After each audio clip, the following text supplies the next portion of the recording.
Great to have your company on a Saturday afternoon. Just a day out from that grand final. The Penrith Panthers and the Melbourne Storm. Can the Panthers indeed make it 4 premierships back to back? Absolutely unheard of. And can the Melbourne Storm, who have been the best team all year, can they do it on the final day in 2024? Ryan Girdler.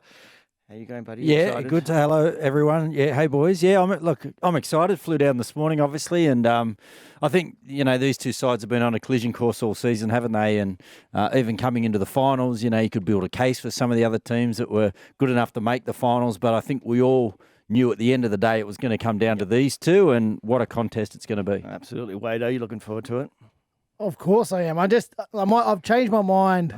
Throughout the week, I keep finding reasons to pick one team over the other. But as Gerd said, they have been the two best teams all year. They're well deserved to be in this grand final, and it's what probably the season deserves when you have two standout teams like these two have been all season. And again, I'm leaning right now. I'm leaning towards Penrith, but who knows where my mind might take me in 24 hours. Yeah, you are leaning a little to the west, aren't you, in the studio? I always lean towards Penrith, this, Gerds. But who knows where your mind may take you? Yeah, I don't know. Like, I always watching that game last week. The Storm play the Roosters. I don't think I've ever seen a spine so in sync that Harry Grant, Munster, Jerome, and Pappenhausen were. They were so sharp, and watching them live, watching the way they moved with each other, they reacted to each other. They just understood what they were trying to achieve.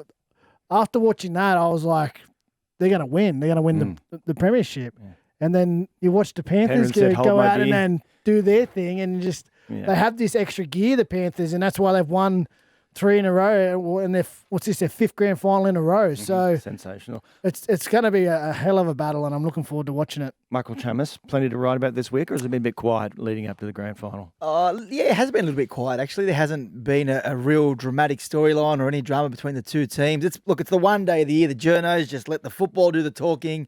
There is no drama in the background. Normally we wait another 24 hours after the game, and then we start looking for that. So surely you got to make something up sooner or later. Here we go. Just throw something out there. Here we go. We tried a little bit. We tried to stir the pot with Nathan Cleary and that tackle with Josh King earlier in the week. Yeah. We talked about that injury that he sustained against the Storm the last time they played, but no one at Penrith took the bait. No. You know what? I've been doing a little bit of digging around, a bit of research, as I like to do, because I'm a worker. Remember the three of you made your pre-season predictions. So I just went and had a little look just to see how you've travelled over the year. Okay? And we've just kind of sticking with the grand final idea and a few other bits and pieces just to, Okay. Ryan. Yes. In terms of the grand final, you did say Panthers. Yep. And you said Panthers v Broncos. Okay. Mm-hmm. With the Panthers coming out as premiers. Okay. So you're still in the race. In that regard, I'm in. What odds did you give me at the start of the year for that for the Panthers to win? The Panthers to win. Yeah, about $3. $1.30. I had 100 on it from memory. Wado and Chamma, both of you predicted Panthers and the Roosters. Both of you said that the Roosters would be premiers. So you're out in terms of the grand final winner. Yeah, but we were closer. Girds went with a team that didn't even make the 8. That's true. Out. That's true. But out. Come tomorrow night, he can have the premier. He's the Stephen Bradbury's what you're saying. The team that will rise, Ryan Girdler, the Eels. Out. I'm out. I'm out. Who'd have thought? Anything that I was feeling good about up until that moment, just moved on. Wait, the team that will rise, the Bulldogs. There you go. Well done. Which Chamma, you said the Bulldogs and the Titans. You should have stopped. Did with we have Bulldogs. the same playbook? Were you copying? I think the Titans went up one position on the ladder, so Okay, yeah, that's right You'll too. take that. Team that will slide, both Girds and Wado, you went the Knights. And No. I'm not going to give They you a plateaued, I think. I'm not going to give you a tick there. The team that will slide, according to Michael Chammas, the Broncos. There you go. There you go. Okay. That is a genius right That is there. a win. That is when Dell Lamb, Gerds, you went for Mitch Moses. I mean, if you hadn't been injured, you still wouldn't have won it. Wado, you went with Harry Grant, and Chammo went with James Tedesco. 1 point. 1 point off. 1 point away. There you go. Plenty to get through. We only have 2 hours to share with you today, but all building up, all looking towards tomorrow evening.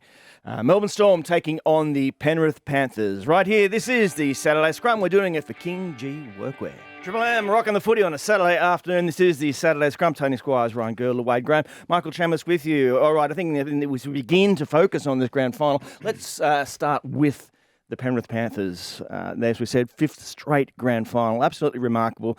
And they've already won 3. Can they make it 4 in a row? What needs to happen? Where are their heads at, Ryan Girdler? 24 hours out. Well, they know exactly where they are, Tony. I think, the advantage of being in the last couple of grand finals means that their preparation will be, thorough, and obviously they're proven, where you've got, they've got a lot more grand final experience than the Melbourne Storm guys, even though, in those key positions, they hold a lot of experience at representative level and played grand finals. There's a lot of young guys there that have just come through their ranks that haven't played in that 2020 grand final. Yep. So, obviously, they hold a little bit of an advantage there. Got 13 players. The Panthers played 39 grand finals. Yeah, and they just know how to behave. And anyone that comes into that system, in that the Alamotis and those guys that haven't played in grand finals, just get swept up in knowing what to do and how to behave by the guys that have been there and had so much success at that level. So, I think without Nelson, they need to focus a little bit on dominating the middle.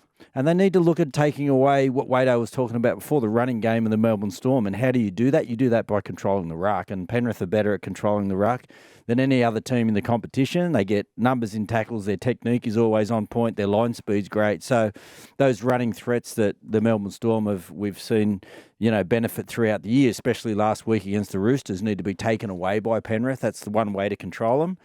And then I think, something you probably don't think about is the goal kicking. Nathan Cleary at that level, you just know they're going to go up by 6s. Nick Meaney, again, another guy that hasn't played in a grand final. I goal kicked in a grand final, and it's a whole different thing. Is it? It's a whole different thing. I remember I was lining up, we'd scored the first try, my legs were shaking, and I'm like, what's happening? So there's a lot of that stuff to do with, and I just think it just puts, Penrith in the box seat. Wado?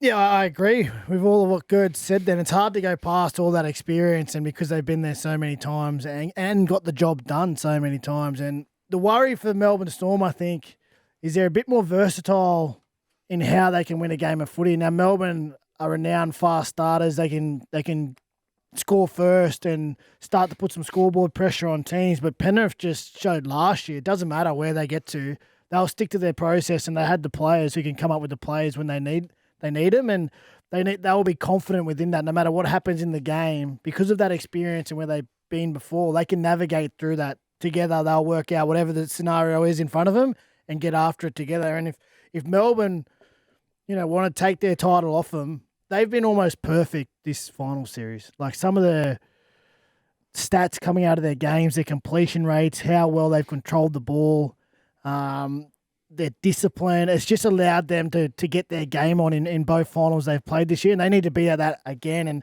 the thing that really, I suppose, they'll lean into was how sharp they executed against the Roosters. Now, a couple of those plays, Pappenhausen, like Munster to Jerome Hughes to Pappenhausen, where they isolated Angus Crichton, they found some space, and that's what they would have planned for in practice as training. But you can plan for it, but to get out there and execute it and do it under pressure and be perfect with your execution, it doesn't happen all the times like that. But if they want to beat Penrith, they need to be at their best and be perfect again, because that their defensive system is what's won them 3 competitions. Yeah. Does it concern Panthers at all that they've lost the 2 games against Melbourne Storm? I know the first game was the one where Nathan Cleary was originally injured, I think. I'm not sure he even played in that second one, but Storm have those 2 wins. I think they opened the season against Melbourne, didn't they? 8-0, they lost to them to start the year. Then that game... 24-22, yeah. Yeah, that game that Nathan was injured in, I think, out at Penrith. Yeah, but that game, no Liam Martin. Yeah, right. Yeah. No Scott Sorensen. So they were younger back rowers who really... They like I said, you can come into that system and do the job because that's the expectation, but it's a bit different when Liam Martin's in that team. He's leading everything for them. So. Yeah. No, I agree with you. And especially the first game of the season, I know it's not an excuse, but it doesn't matter now. They went to England. They put a lot of energy into winning that game of football. They lost that World Club Challenge over there, and they had a shortened pre-season on the back of winning a grand final. So there are excuses to start the year. 24-22, the last game, could have gone either way. It's interesting that Penrith, in all their grand finals, they've had a mixed bag of of game styles and the way it started. I think the Melbourne Storm, when they lost in 2020, they were blown off the park in the first half. They came back in that second half and they got really close, but they were blown off the park. Then you got last year where they were behind and had to come back.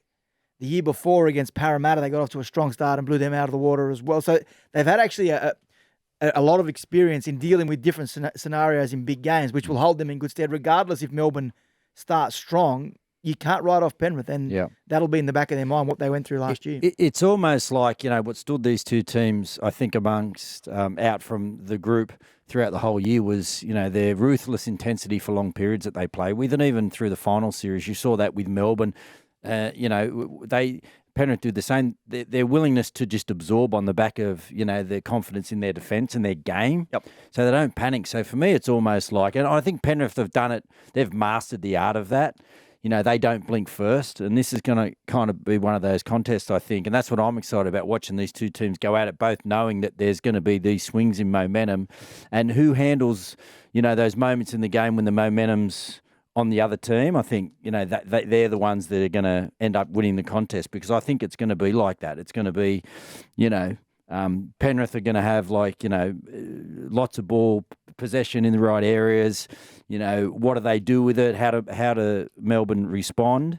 And then if Melbourne can actually get out of their own end, and Penrith made a few errors last week, which, they need to be better at, because if they give Melbourne the opportunity at their end of the field to put up, attacking kicks for those big wingers, it's a real advantage for the Storm, a real advantage. Like, look at it the way you just described both the teams there. It does have the potential to be a really low-scoring game. Like those teams could just be happy just to duke it out, get through their sets, kick deep, and just trade to see which one does blink first. And because of the quality of the teams, that might not happen until 50, 60, 70 minutes. It's a real scenario that could happen. That's what the teams will be talking about. If that's how long it takes, that's how long it takes. Let's not search for what we think's out there. Let's earn what we get. And if neither team gives each other an opportunity, it could be a real war of attrition. Yeah. And if you're a purist, it could be a good one. Yeah. I'm going to say, I mean this with all due respect to Penrith, because what they've achieved is incredible, and I think they're the greatest team of the modern era. But I think this is the most vulnerable they've been in the last 4 years in going into a grand final. I think it's the weakest team they've taken into a grand final, and that says a lot about how strong they've been. Going into Brisbane, going into Parramatta and South Sydney, you felt as though they were going to win those games of football. But salary cap and restraints and players moving on, and obviously Melbourne being at a level they are, it feels as though they are the most vulnerable they've been. Yeah, I would argue that it's probably because Melbourne's raised their level just as much as you might say Penrith are vulnerable.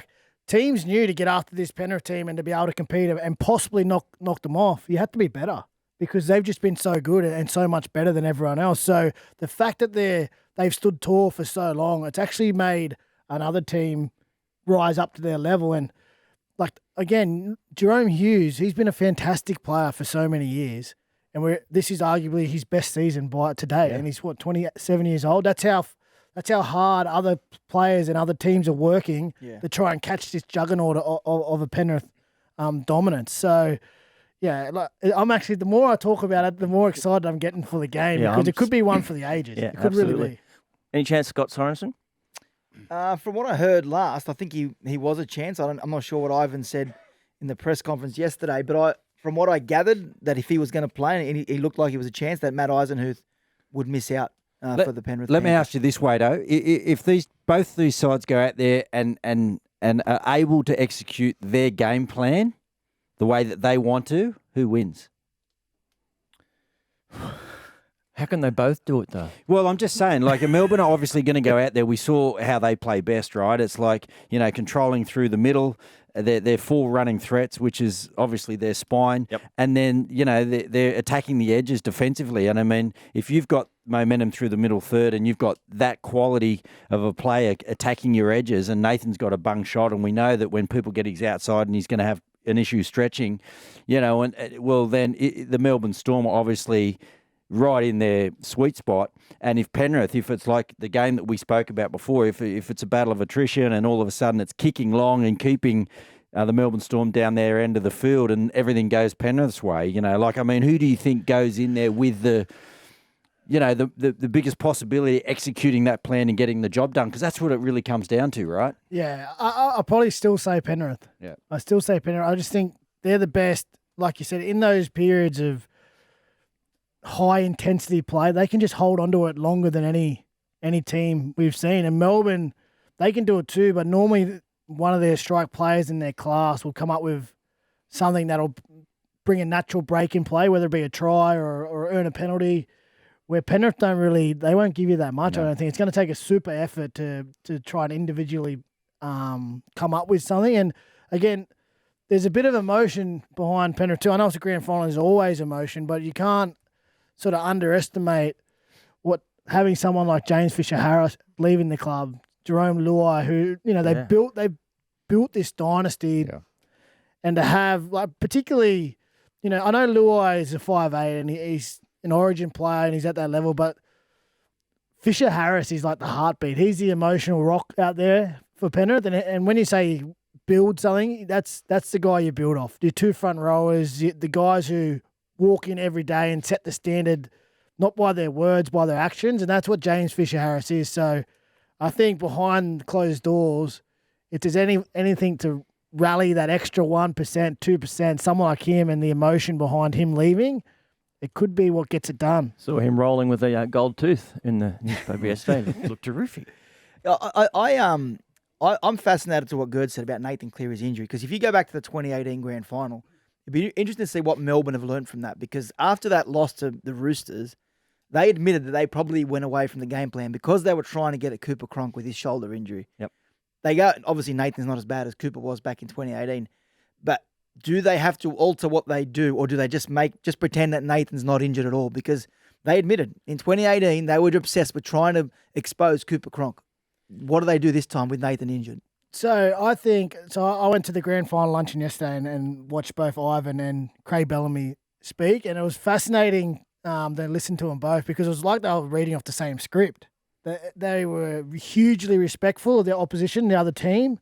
And Vossi asked a couple of times, what do you fear from the opposition? And then they didn't really say, well, we don't not fear anything. Like, we respect what they can do, but our focus is on what we can do. And we think, as to Gerd's point, if we get our footy on and get our game plan on, well, they'll have to worry about us. So it will be in their strategy to, test Nath out, but not any more than you usually would in a game of footy. I think they would have their plan, and they'll be more worried about just bringing the best out of them than trying to bring something bad out of the opposition.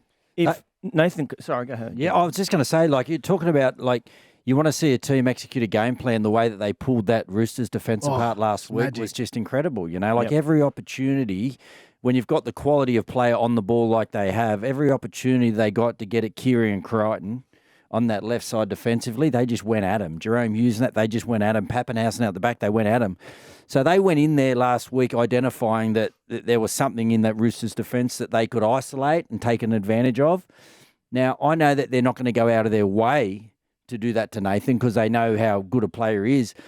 But if they're looking at that right edge, and you've got Nathan out there, and it's like, okay, so any momentum, as opposed to shifting like we did, because they were running threats at Keary last week. They weren't like running big guys and trying to run over the top of Keary. They were actually like getting on his inside and outside shoulder, making him really uncomfortable. They'll be doing the same this week. It'll be all geared towards, okay, if we do get in those positions of the field, we're going to hit Nathan, because he has got that issue with the shoulder. We saw last week when someone got on his outside, he struggled with it. So they would be silly not to, take those options if they see a deficiency, because they're good enough as a team to be able to handle that situation. If Nathan gets through unscathed, does Schneider actually get onto the park at all? No, I can't see him getting, unless there's an injury, of course, but if they're all fit and firing and the game is in the balance, then Schneider won't be used. Is that a concern at all, going basically one down on your bench in your rotation? Oh, not really. Not with the experience they have. Like Garner, and Sorensen comes back in, big minutes out of Fisher-Harris and Leota. Martin will play 80 minutes. Isaiah Yeo can play 80. Mitch Kenny can play 80. Like, probably better served having those guys on the field than taking them off for a break anyway. Sometimes less is more with your rotation. It's easier, because if you do have that extra forward, you feel like you need to get him out there at some stage. But if there's a good flow going on already and your rotation's good, just let them go to work. Yeah. Yes, it's the final Saturday scrum for the season. My name is Tony Squires. I'm joined by the A-team, Ryan Girdler, Wade Graham, Michael Chammas is with us. We're talking about the Panthers in the first hour, the focus on them for this grand final tomorrow. Let's switch to concentrate on the Melbourne Storm, who have just been sensational all year as they head into another decider. As you said, Gerds, their experience is a little lesser than the Panthers in terms of grand finals. They've got 4 players, played a total of 9 grand finals. It's a long way short of what's going on the other side of the field. Yeah, but I would say that they're probably in better form. The final series, it's been undeniable how well they've just all come together. And, you speak to anyone that's played in a premiership winning team, and it's all about, you build your season, you get all the injuries right, people come back at the right time, and it just feels like, in that regard, it's all fallen into place for Melbourne up until last week, until they lost Nelson. Yeah. And, like Nelson's obviously, he's a big personality, he's a big presence, he creates a lot of second phase play for the Melbourne Storm, and didn't start the season so well, but he's been in really good touch of late. So that's something they'll definitely need to overcome, especially considering, I think if there's a weakness in Penrith, it's basically when their 2 middles go off. So they seem to take Leota and Fisher-Harris off at the same time. And if you think about their finals games, they're susceptible just before half-time after about that 30-minute mark up until there's about 25 to go in the second half. There's a window there where I feel like, they've got Eisenhuth comes on, Henry will come on, Lindsay Smith will come on, and they're good players, but they're just not at the same level. And I think there's sometimes some deficiencies, especially in their middles during those periods, and that's where Nelson and some of those guys, and they could use Welsh to come on and take advantage. And I think they lose out the fact that Nelson's not playing. But I think there are areas of Penrith during those periods where they do become a little bit vulnerable. I spoke about it earlier. There's obviously their big wing. Their wingers are in fantastic form. They're the 2 probably best catchers in the contest, and you've got diminutive wingers for the Panthers who are great at what they do. But if the Melbourne Storm can get the football up around, those attacking areas, 25, 30 out on last play, they're going to have a big advantage there, a massive advantage. And I'd be very surprised if 1 or 2 tries don't come from that tomorrow. We spoke about Cleary's kind of edge the fence. I think Wishart off the bench is another guy that can come on and create issues for Penrith, regardless of where he plays. He just brings this energy, and again, another running threat on the back of some fatigue, especially in those minutes that I just spoke about. He might be able to catch some guys out. So, they've just got to play the same game that they have been for the last probably 6 or 7 weeks, and just be willing to absorb Penrith, because it's not going to be, all your way. And when things go against you, just be able to get the boys together, Wado, and get them back on track and stay in the contest as long as possible. And I would say, if it comes down to that game where it's really tied into the 70th minute, that I'd back Melbourne Storm to have those guys to break it open in those moments.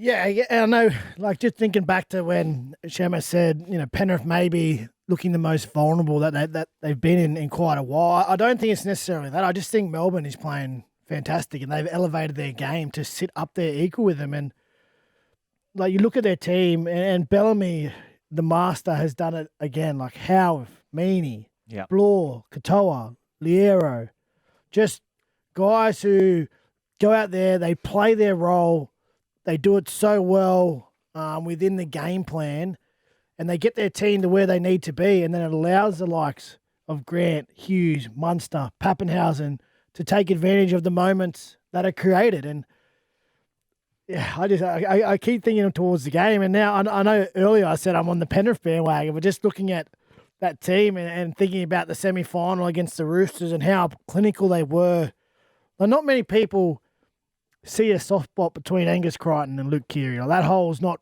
normally one you would target, but somewhere along the lines, Bellamy and co found a chink in the armour, and they created foot races around Angus Crichton and Luke Keary, and they were just so good. They were good enough to expose it. And then as soon as that happens, Angus shifts his focus more to the edge.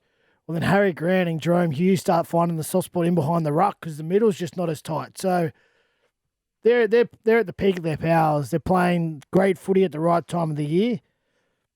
It's just whoever can get out there tomorrow and execute is going to come away with it. And it could, as Gerd said, it could come down to goal kicking. And even if it comes down to 75th minute's a draw. Like, Nathan Cleary is going to be able to hit a field goal. Pappenhausen is going to be able to hit a field goal. So they've got the answers in both teams. It's just who can go out there and get it done. It's going to be brilliant. Me to try to spice it up a bit with the Cam Munster, Liam Martin scenario there, which kind of was resolved a bit by the end of the week. Yeah, I think Cam Munster said he didn't like him at the start, and then Liam Martin didn't like it. But that has reflected the week. There hasn't been much in it.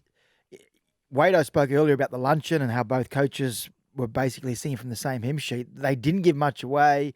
There hasn't been any cracks at it because, and knowing from speaking to Penrith, having dealt with them over a number of years, they are very big on not giving the opposition ammunition. And even when Nathan or the other players were asked about the Josh King tackle, and they all just flat batted it. They know not to rile Melbourne. And I think Melbourne as well, I don't know if it even makes a difference, boys. Did you go looking for that as players? Reasons to get at the opposition or something that might fire you up? There's that famous story about, I think, was it Brian Smith with the tip sheet that Wayne Bennett made up, some sort of tip sheet in the grand final in the 90s. And does it happen a lot? Like, what is used as a motivational tool from coaches when you get into these big games?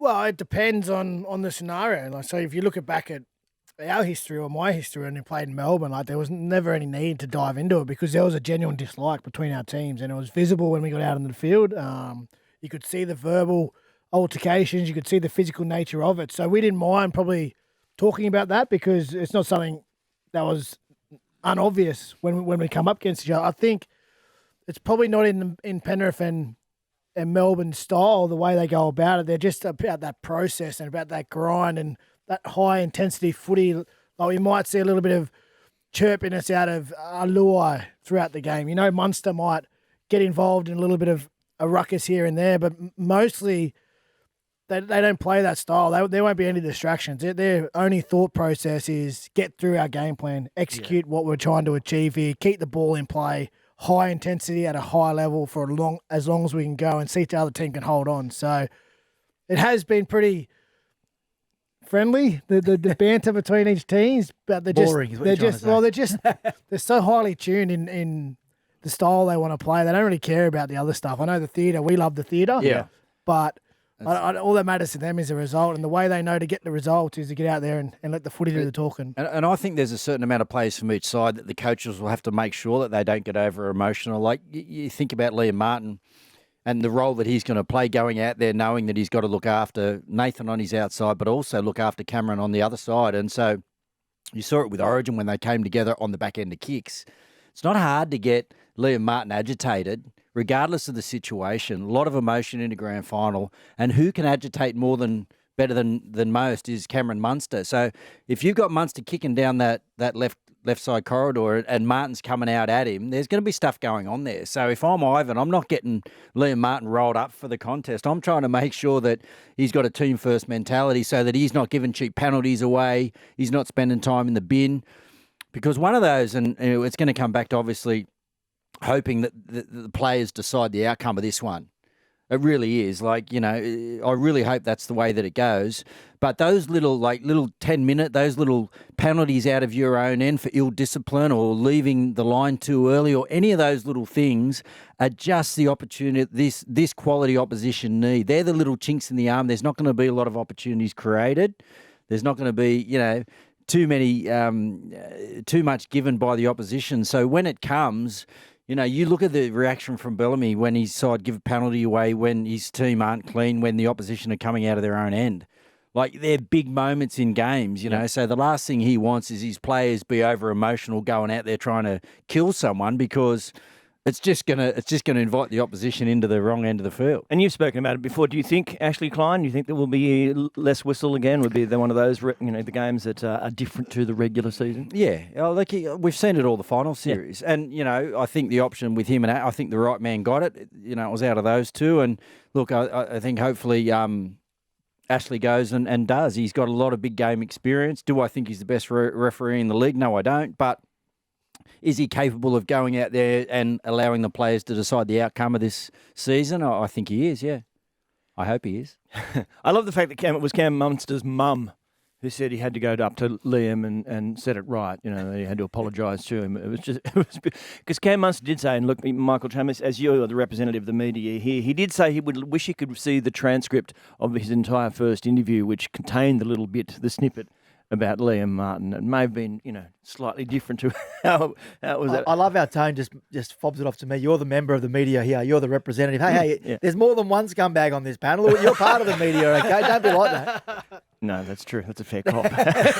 Actually, Gerds mentioned it in the first hour when we were talking about the Panthers. So how important is the Nelson Asava Solomona result, him not being there? Yeah, it's a big hole, obviously. Nelson, he wasn't in their team at the start of the year. He had some issues with his footy in and around. Something not quite right, and the Storm weren't happy with him, but he worked hard to get back in, and he's a presence out there. You can't ignore it, no matter, even if he's not in good nick, he's still a presence just by his sheer size and his power and his experience. He's truly an experienced player now, so they're going to miss him. Big Lazarus, young Lazarus, gets a call up, and he's another big body, so he's going to bring that presence. And they don't miss too much in their rotation. Kamitha, he's experienced as well, so they still have that power to start the game. They have Lazarus who can come on and play a short stint, which would have been Kamitha's role, or even Christian Welsh's role we've seen last week. So it's disappointing, but I think they can cover it. It was great to see Nelson when he came up for the judiciary, getting out of the world's smallest Uber, like one of those clowns getting out of the tiny Volkswagens at the circus. Yeah, even if he didn't get charged, even if he didn't get found guilty, he would have missed the game with a hamstring injury or something. Exactly right. This is the Saturday Scrum. We do it for King G Workwear.